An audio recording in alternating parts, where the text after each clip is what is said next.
నిజంగా కనుక ఒప్పేసుకుని ఉంటే కల్తీ జరిగింది, దానికి తగ్గ లా ఏం కోర్స్ యాక్షన్ ఏం తీసుకోవాలో తీసేసుకుని అయిపోతుంటే దానికి ఎవరైతే పర్పెట్రేటర్స్ ఉన్నారో వాళ్ళకి ఆ శిక్షగా వెళ్ళిపోతారు.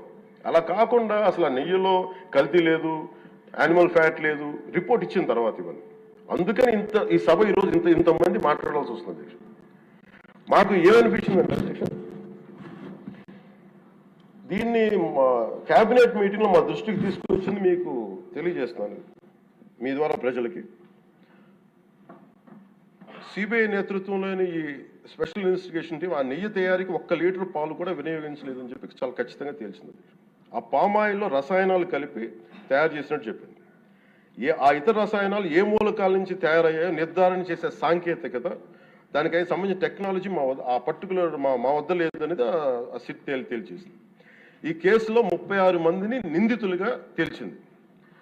శ్రీవారి ప్రసాదాన్ని అపవిత్రం చేసేందుకు ఒక ప్రణాళిక, ఒక ప్లాన్ ప్రకారం కుట్ర జరిగిందన్నట్టు సిట్ తెలియజేసింది. అలాగే పోనీ దీనికి ముందు ఏం జరిగిందని చూస్తే, తమకి నచ్చిన సంస్థలకి నెయ్యి సరఫరా కాంట్రాక్టులు కట్టబెట్టేందుకు ఒక ప్రణాళిక ప్రకారం టెండర్ నిబంధనలు సవరించారు. నెయ్యి సరఫరాకి సంస్థకి ఉండాల్సిన కనీస వార్షిక టర్నోవర్ 250 కోట్ల నుంచి 150 కోట్లకు తగ్గించారు.